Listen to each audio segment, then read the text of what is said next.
She was trembling when I found her that afternoon. My daughter, sitting in her wheelchair, face streaked with tears that refused to fall all the way down. Behind her, the HOA clubhouse doors were still swinging shut, echoing with laughter that didn't belong in a place called community. Karen's laughter. It wasn't the kind of laugh that came from humor, it came from power. From the pleasure of watching someone's small break. I stood frozen for a moment, watching her point, her gold bracelets clinking against the light, her voice slicing through the silence. Maybe she should roll faster next time. "The clinic can't fix lazy. Everyone heard." Nobody spoke. Even the people who pretended not to see, mowed their lawns slower, held their coffee cups tighter. I saw everything. That night, my daughter didn't speak a word. She just stared at the window reflection of her own hands, hands that once held brushes, pencils, dreams. All gone quiet since the accident. And as I stood beside her, I realized the cruelest sound wasn't Karen's voice. It was silence. The silence of people who looked away. For weeks, the laughter haunted me. Until one day, someone new moved into the old rental house across the street, a poor mechanic's widow named Grace. She didn't have much. But she noticed things the rich were too busy to see. And when she started volunteering at the HOA's clinic, she came to me one evening, her face pale, her voice trembling. "It's not just your daughter they're hurting," she said. "It's everyone they pretend to heal." That was the night I learned. The clinic wasn't built for care. It was built for control, and what she uncovered next would destroy the perfect world Karen thought she owned. Before everything changed, our neighborhood looked like something pulled out of a postcard. White fences, trimmed lawns, kids on bicycles chasing sunlight that never seemed to end. People smiled when they saw you, waved when they passed by, and pretended that meant kindness. It was a quiet kind of pretending, the kind that made the world look neat, even when it wasn't. Our home sat near the end of the lane, a small beige house with a blue ramp leading to the front porch. My daughter, Emily, used to paint that ramp with little stars every summer. She said it made her wheels feel like they were rolling through the sky. After the accident, that ramp became her whole world. Mornings were soft. I'd wake her with the sound of the kettle, sunlight cutting through the curtains, and the smell of toast she couldn't eat without help. I'd braid her hair, push her outside, and let her watch the birds from the porch. Sometimes she smiled, sometimes she didn't. But when she did, it felt like the whole street brightened. The HOA loved to boast about community, the togetherness, the family spirit. But I knew better. Their kindness was paperwork deep. Their sympathy lasted exactly as long as it looked good in the monthly newsletter. And at the top of that perfect pyramid stood Karen Devereaux, president of the HOA, owner of the loudest voice and the coldest heart. She had a way of turning generosity into debt. Every smile came with strings attached. Every favor became gossip the moment you turned your back. Still, I stayed polite, because that's what you do when your child depends on the same people who look down on you. Once a week, the HOA hosted community wellness drives at their clinic, funded by members, run by Karen's friends dressed like angels in lab coats. I brought Emily every month, hoping therapy might help. The nurses were kind, but the place always felt wrong. Too quiet, too polished, too staged. Like healing was just a photo opportunity. Still, Emily liked going. She said the place smelled like lavender and sunlight.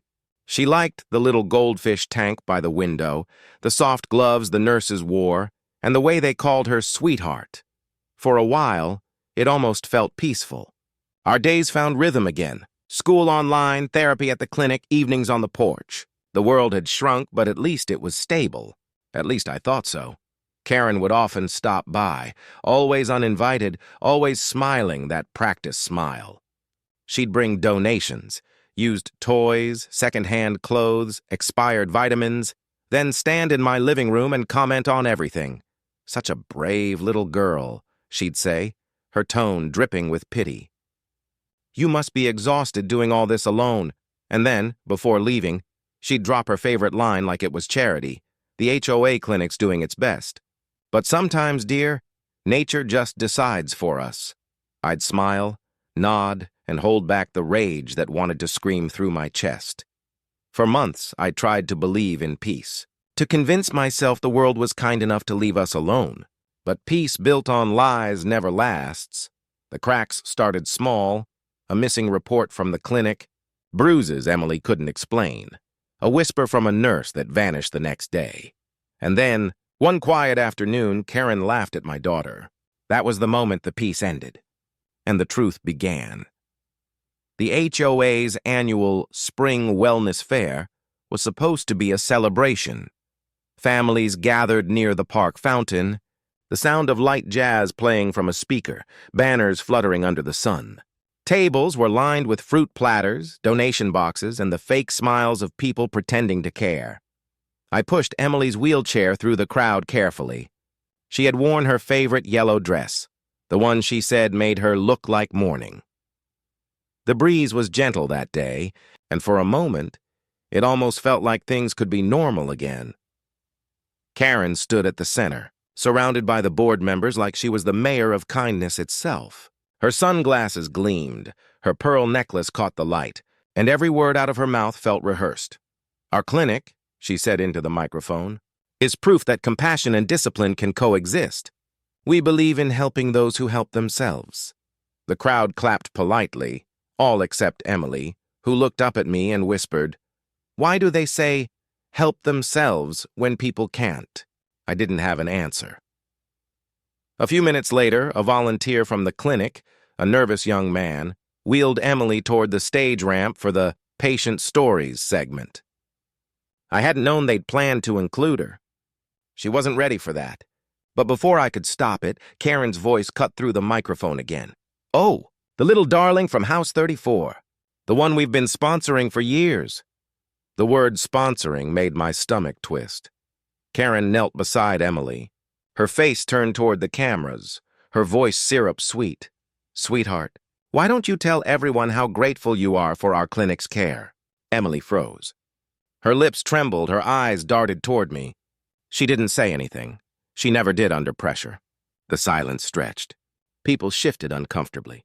A few phones went down. Karen's smile didn't fade, and it sharpened. "Oh dear," she said loudly, her mic still on. "Still no progress? After all the sessions we've given her?" A ripple of awkward laughter moved through the crowd. I saw my daughter's fingers curl tight around the armrest. A quiet, desperate defense against humiliation. Karen straightened, brushing imaginary dust from her skirt. "Well, perhaps the clinic should focus its resources on children who respond to treatment." "We can't fix everything, can we?" She laughed. Soft, elegant, venomous. Something broke in that moment. I didn't shout. I didn't move. But inside, something sharp and alive cracked open. The cameras caught Karen's perfect smile. They didn't catch my daughter's tears, or the way I clenched my hands so tight they left half-moon marks in my palms. That night, Emily refused to eat. She turned her wheelchair to face the wall, whispering through her tears, "Mom." Maybe she's right. Maybe I don't get better. And that was the moment I stopped believing in mercy. Because kindness had rules in this neighborhood, and my daughter had broken everyone by being born imperfect. But someone else had seen it too. From the edge of the crowd, a woman with a worn apron and tired eyes had watched everything. Silent, furious. Her name was Grace, and she wasn't going to stay silent for long. Grace moved into the old rental house at the end of the cul-de-sac 2 weeks after the fair. No one welcomed her. The neighbors peeked through curtains, whispering about how she came from the other side of town. Her husband had died last winter in an auto shop fire, and now she cleaned houses, fixed things herself, and spoke only when necessary. She was the kind of woman Karen hated, too humble to impress, too honest to control. The first time I met her, she was kneeling in her front yard, fixing a broken pipe with her bare hands. Her hair was tied back in a scarf, and grease stained her wrists like permanent scars. She looked up, squinting against the sun, and smiled. A real smile, not the kind people give when they're judging. "You're the one with the little girl in the chair," she said softly. "I've seen her." She's got light in her face. No one had ever described my daughter that way. That afternoon, she came over with a jar of soup and a quiet kind of kindness that didn't need to announce itself. She didn't talk much, but she listened. She didn't ask about the accident. She just said, if you ever need help, even the small kind, like lifting a box or holding her chair, just call me. I'm not afraid of work. Over the next few days, I noticed her patterns. Up early, gone by noon, home after dark. Her clothes smelled faintly of disinfectant and antiseptic, the same smell I knew too well from the HOA clinic. When I asked where she worked, she hesitated. At the community clinic. Cleaning staff mostly. Sometimes errands. They pay late, but it's work. That night, she looked troubled. Her hands trembled slightly as she poured tea. You know, I always thought clinics were about healing, she whispered. But there's something strange there. I didn't push. But her eyes said what her words wouldn't. Over the next week, Grace started noticing things. Files labeled with initials instead of names. Locked cabinets that shouldn't be locked. Medicine bottles without labels. She told me quietly, never looking me in the eye when she did. They keep reusing injections. Half the vials don't even match what's written on the chart. They call it therapy, but some of the kids just sleep through it. They're sedated, not treated. And the woman running it, Karen, she has a private drawer full of donation checks no one logs. At first, I didn't believe it. It was too big, too ugly to be true. But then one morning, Grace came running across the street holding a small, folded paper, trembling. They're not supposed to see this, she said, pressing it into my hand. It was a report, an internal note from the clinic's research partner. The words hit like ice. Excess sedation tolerated, parental disclosure not recommended. It took me a second to understand. They were drugging the patients, keeping them quiet for easier management. Grace's face was pale, her eyes wide. They did it to your daughter, too. The records say she's been part of a low-response control group for months. The world spun around me. That night, I went into Emily's room and held her hand as she slept. Still, quiet, too quiet. And for the first time, I saw the pattern Grace was describing. The blank hours after every therapy session, the way her eyes struggled to focus after the clinic visits. The fog in her speech. Karen's voice echoed in my head. Some people can't be fixed. No, I realized. Some people don't want them fixed. They want them silenced. And as I sat there, watching my daughter's soft breathing under the dim glow of her nightlight, I knew something dark had been hiding behind those white walls. Grace had opened the first crack.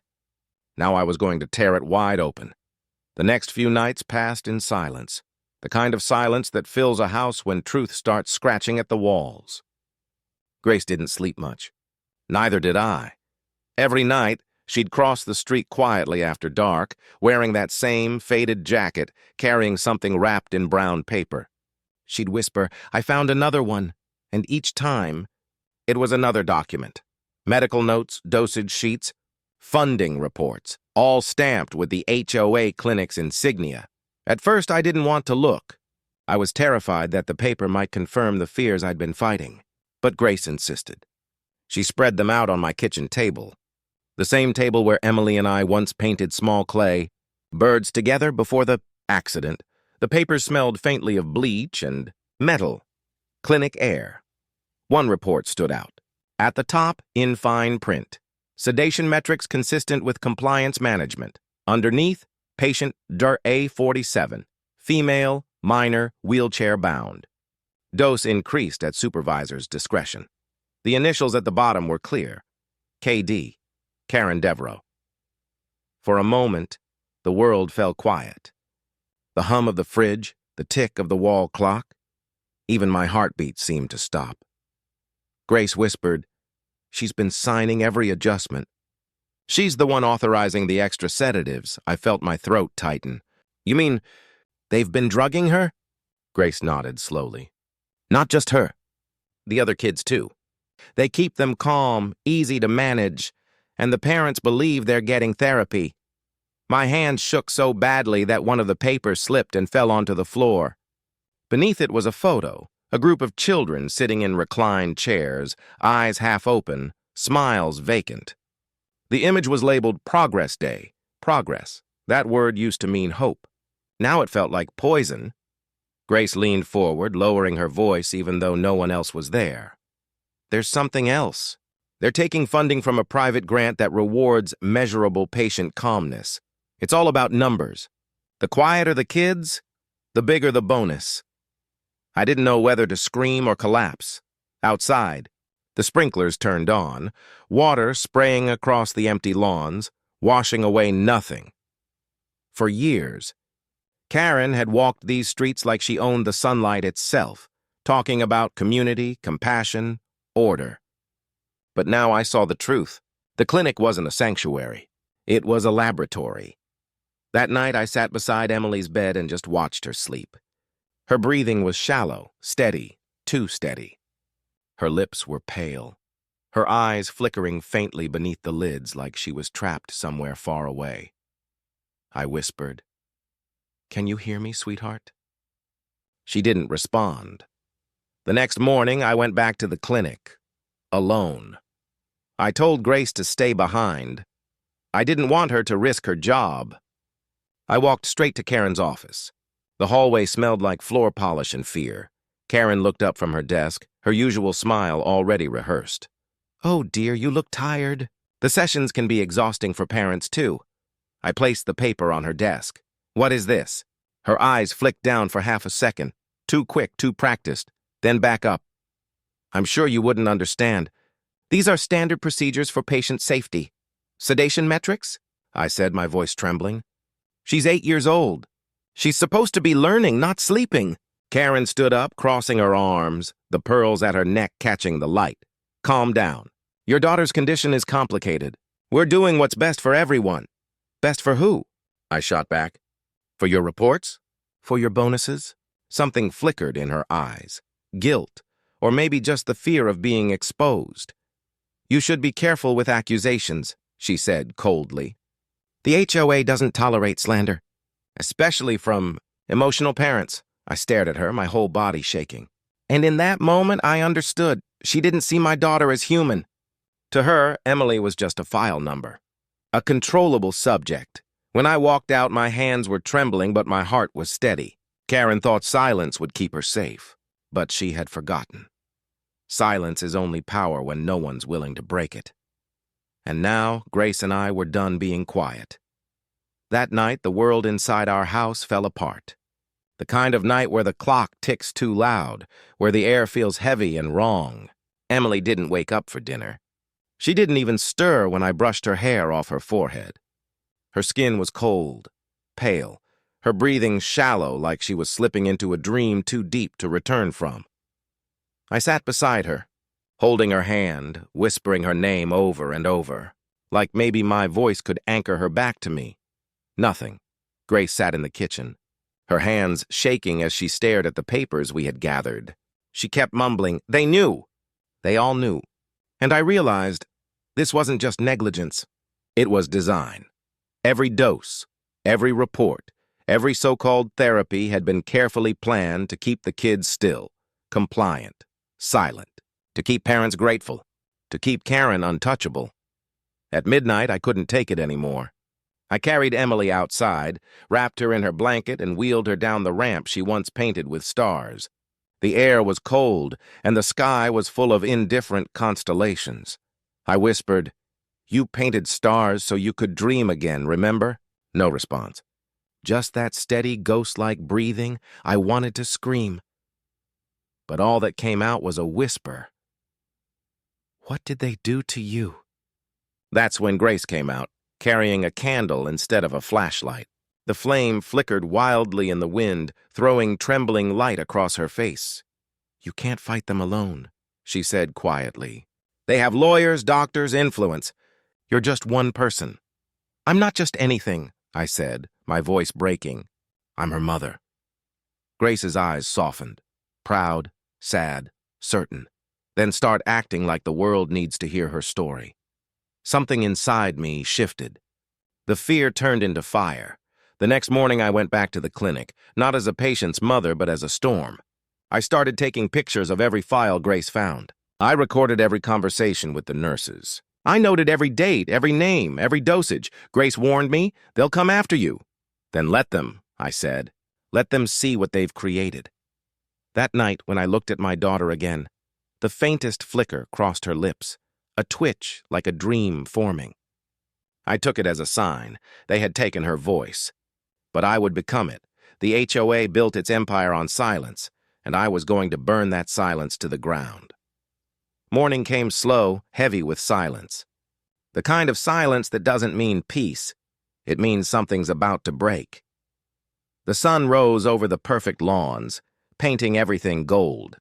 But for me, it only made the lies brighter. Every trimmed hedge, every white mailbox, every smiling, "Good morning," from neighbors, all of it was part of the illusion. An illusion built by people like Karen, who used kindness like a mask and silence like a weapon. Grace came over early. She hadn't slept either. Her hands were trembling, but her eyes were alive with purpose. They won't stop unless someone makes them. I nodded. Then we make them. We started small.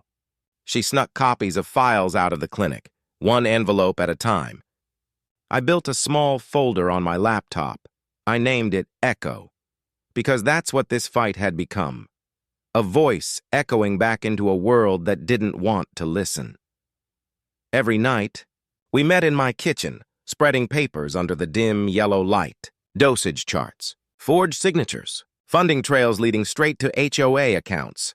Grace found something that made her hand shake, a memo signed by Karen herself. Ensure patient docility. Maintain parent optimism. Clinic reputation above all. That line burned into me like fire. One evening, Grace looked up and said softly, "Do you ever think they started this because they wanted to help, and then forgot what help meant?" I didn't answer. Some people don't forget. They just stop caring. The next day, I went to the park, the same one where Karen humiliated my daughter. I sat there watching kids play. One mother waved at me, hesitant, nervous, maybe ashamed. And that's when it hit me. They all knew something. Not everything, but enough to stay quiet. That's when I realized the truth. The HOA wasn't protecting the community. It was protecting itself. That night, I opened my laptop and wrote everything, every date, every lie, every bruise. Grace brought her phone and showed me the photos she'd taken, syringes, invoices, locked cabinets labeled Private Room C. We decided to go public, but before we could, something happened. Grace came to my door, her face pale. "They know," she whispered. Karen confronted me. She told me to quit before I make things worse for myself. I asked, "What did you say?" She smiled, tired, fearless. I told her it's already worse for her. We both knew this was it. There was no turning back. I went to Emily's room that night. She was awake, barely, but for the first time in weeks, her eyes moved toward my voice. I took her hand and whispered, "You don't have to speak, baby. I'll do it for you." Her fingers twitched, a small, trembling squeeze, and that was enough. The next morning, I printed every document, every photo. Grace said she knew someone, a local journalist who still believed truth mattered. As we walked to her car, the HOA banners fluttered in the breeze, building a better tomorrow. And for the first time, I smiled, because tomorrow was exactly what we were about to destroy. The plan didn't come from anger. It came from quiet, the kind that only shows up when you've cried enough to run out of sound. Grace sat across from me at the kitchen table. Between us lay a pile of evidence, clinic records, dosage reports, donation receipts, and photos of the children lying still under fluorescent light. The smell of paper and coffee filled the room. "If we go to the police," she said, "they'll bury it. Karen has half the town in her pocket." She was right. In our neighborhood, the HOA wasn't just a homeowners association, it was the law. They controlled everything from school permits to zoning requests. Even the local reporter who once wrote about Karen's funding had vanished from the paper a week later. "Then we don't go to them," I said. "We go around them." Grace looked up, her brow furrowed. "What do you mean?" I opened my laptop and pulled up a contact. Marcia, an independent journalist who ran a small channel called Suburban Secrets. She'd once covered a corruption story in the next county and got blacklisted for it. She didn't have sponsors. She didn't need permission. That night, I sent her everything. Blurred names, redacted lines, the evidence we risked everything to collect. I didn't expect a reply, but within hours, my inbox blinked with a single line. Meet me tomorrow. Off record. We met at the back of a diner outside city limits, the kind of place that smelled like fried onions and bad coffee. Marcia wore a denim jacket and carried a voice recorder that looked older than her. You're saying the HOA's clinic sedated children for funding bonuses? I nodded, my voice cracked. They turned my daughter into data. She didn't flinch. She just pressed record. For 3 hours, I told her everything. The laughter at the fair, the sedation charts, the memo Grace found, Karen's smug smile when I confronted her. Marcia didn't interrupt once. She just listened. Really listened. The way no one in that community ever did. Before leaving, she said quietly, "If what you're saying is true, this story won't just expose them. It'll tear this town apart." Then let it, I said. Let it fall. The next few days moved like thunder before rain, slow, dark, and full of electricity. Grace started noticing changes at the clinic. Locks replaced overnight, documents disappearing. Karen's meetings running late behind closed doors. We knew they suspected, but what they didn't know was that we had already sent everything to 3 different journalists, 2 lawyers, and 1 senator's aide. We weren't asking for permission anymore. On the evening before the story went live, I stood at Emily's bedside, watching her eyes flicker faintly in the dim light. "You'll wake up in a better world," I whispered. Outside, thunder rolled low across the sky, and for the first time in months, I didn't feel fear. I felt momentum. The storm was coming, not from the sky, but from 2 women who refused to stay silent. Tomorrow, Karen would learn that even in a perfect neighborhood, mud has a way of rising. The morning the story broke, the air itself felt different. Sharp, alive, almost electric. The HOA lawn still glistened with sprinklers, the flags still fluttered, the street still looked perfect. But beneath that calm, something was shifting. It started online. Suburban Secrets dropped the video at 7 a.m. Title, Inside the HOA Clinic Scandal, Children Silenced for Profit. Within minutes, the neighborhood group chat lit up like fire. Screenshots, clips, arguments. Denial, outrage, disbelief. And there, right in the middle of it all, was Karen's name. Grace and I watched from my living room, the TV volume low but steady. The video showed everything. The sedation charts, the signed memos, the donation checks that never reached the children's families. Then came my interview. My voice trembling but clear. They told us they were healing our kids. They were putting them to sleep. By noon, 3 local channels had picked it up. Cars began stopping in front of Karen's house. Reporters stood outside the clinic gates. Parents who had once smiled politely now shouted her name with fury. I looked across the street and saw Karen through her window, pacing. Phone to her ear, her perfect world collapsing. The HOA called an emergency meeting that evening. I wasn't invited. I went anyway. Grace came with me, her hands clutching the folder that started it all. When we entered the hall, conversations stopped. Every polished face turned toward us, eyes full of guilt, fear, or denial. Karen sat at the head of the table, pale but defiant. "You've ruined everything," she hissed. "Do you have any idea what you've done?" I looked at her, really looked at her. The pearls, the pride, the mask she wore like armor. "No, Karen," I said quietly. "I reminded everyone what you did." Grace laid the final folder on the table, Karen's personal account statements, showing thousands in consulting bonuses from the clinic fund. Gasps rippled through the room. Karen tried to stand, but her voice broke. "You think anyone will believe they already do?" I said. "It's on every screen in this town," she froze. For the first time, her silence wasn't power. It was defeat. Police arrived an hour later, not for me, not for Grace, for her. As they led her out through the same doors she'd once used to humiliate others, the cameras flashed. She kept her head down, muttering about misunderstandings and paperwork errors, but the truth was already louder than her excuses.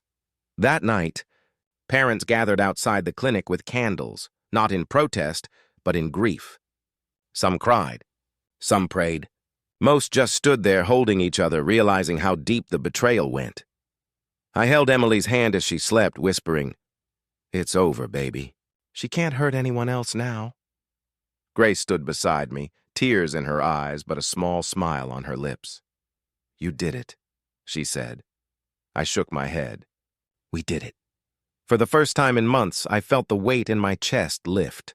The clinic was closed. Investigations had begun. The HOA's empire was crumbling from within, and in that silence, the honest kind, not the cruel kind, I heard something faint from the other room. Emily. Her voice. Weak, but real. "Mom?" It was the first word she'd spoken since the night of the humiliation. I turned, heart bursting, and whispered back, "I'm here." The story had broken, but so had the spell that kept us all quiet. The hearing was held 3 weeks later in a small county courthouse. Nothing grand, just faded wood benches and the smell of rain-soaked paper.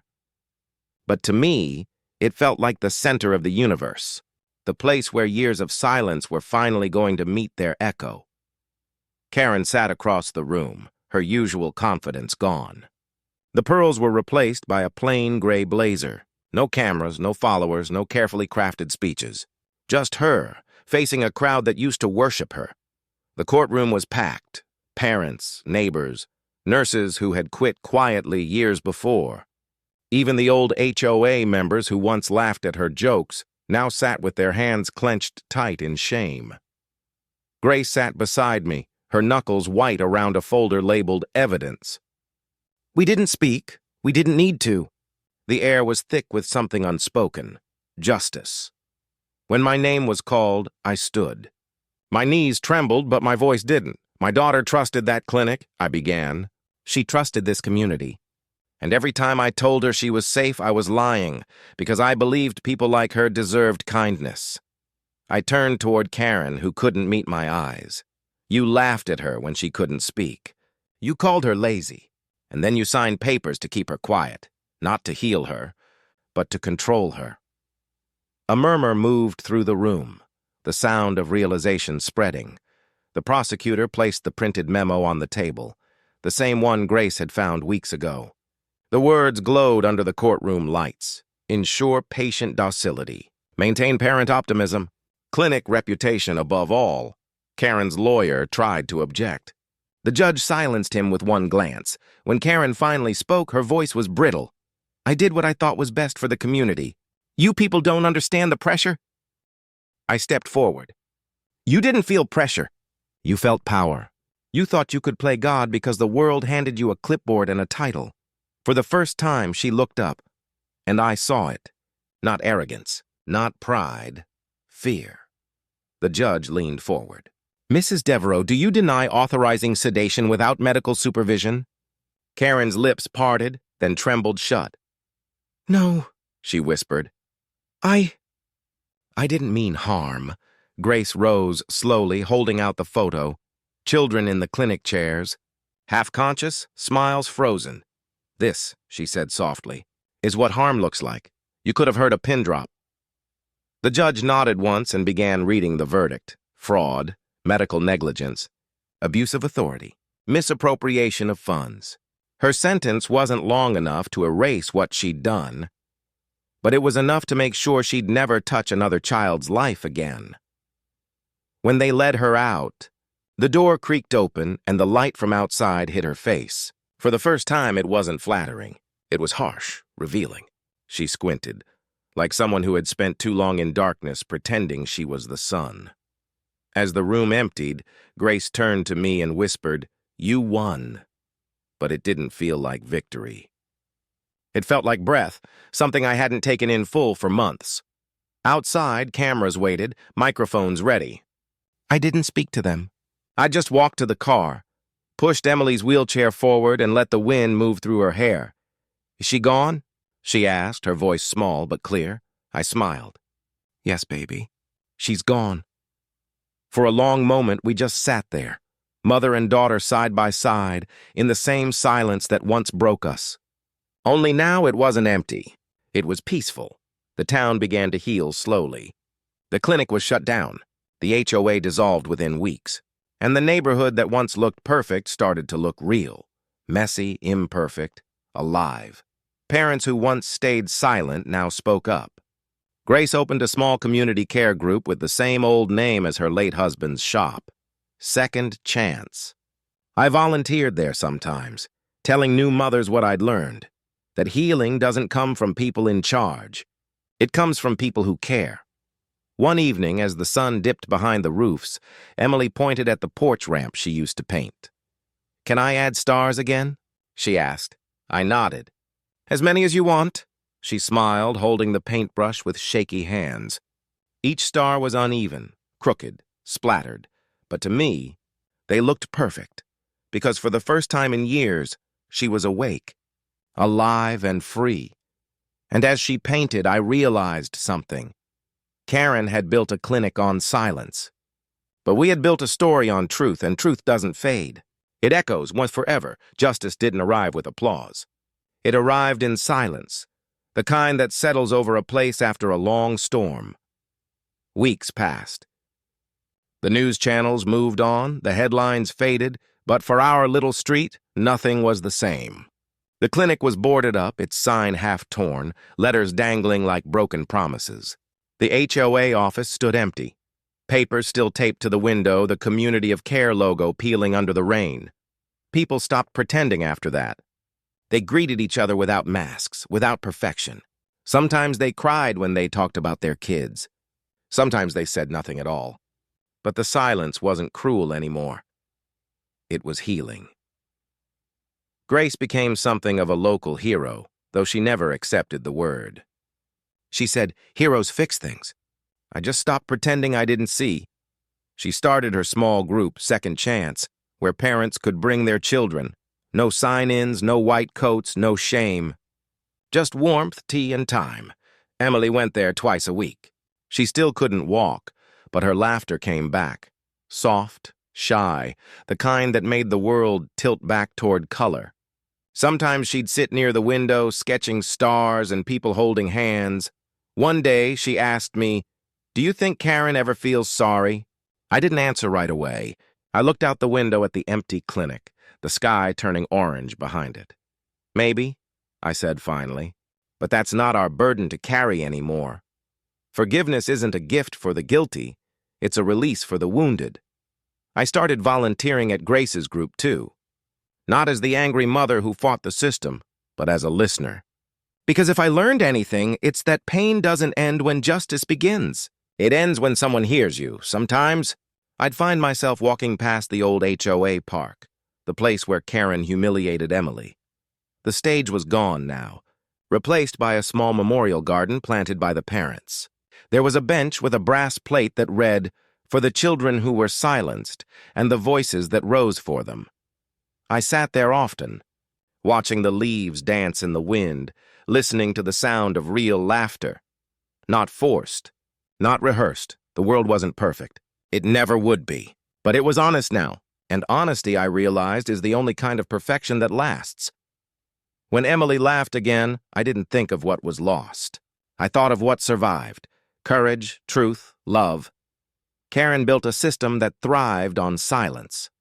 We built a legacy that spoke louder, and in that sound, the sound of my daughter's laughter blending with the evening wind, I found something better than revenge. Peace. Years passed. Seasons changed, but that street, the one that once hid its cruelty behind trimmed lawns and white fences, finally found peace. The clinic was gone. In its place stood a small community center, painted pale blue with wind chimes hanging by the door. Children played outside without fear. Laughter echoed again, not forced, not rehearsed, real. Emily grew stronger. She still used her wheelchair, but her spirit never stayed seated. She started teaching art to other kids who once flinched at the sound of authority, now laughing under her guidance. Her hands, the same hands that once trembled, now created beauty out of brokenness. One afternoon, I found her sitting on the porch ramp, paintbrush in hand, sunlight in her hair. The ramp was covered in stars again and brighter than ever. She looked up and said, "Mom, it's strange. The stars look brighter after the dark." I smiled. That's because they do. Grace still came by every Sunday. She'd bring fresh bread and that same jar of soup she brought the first day we met. She laughed easier now. Her eyes, once tired, had that spark again, the light of someone who found meaning in truth. Every so often, people would stop by our house, parents from other towns, strangers who had heard the story. They'd thank me sometimes with words, sometimes just with tears. But I always told them the same thing. Don't thank me. Just don't stay silent, because silence, I learned, is how cruelty grows. And truth is how you kill it. When the sun set that evening, Emily wheeled herself toward the garden, the same garden where the old HOA banners used to hang. She planted a small plaque under the stars she'd painted on the ramp. It read, "For every child who was silenced, may your voice be louder than fear." The wind moved through the trees, carrying the scent of paint and wildflowers. Somewhere, far off, a church bell rang. And as I stood there, watching my daughter smile beneath the same sky that once watched her cry, I realized the world doesn't change in grand gestures. It changes in small acts of courage that refuse to fade. We were never meant to be perfect. We were meant to be honest, and in that honesty, in that scarred, shining truth, we found what no clinic could ever give us: freedom. End of story.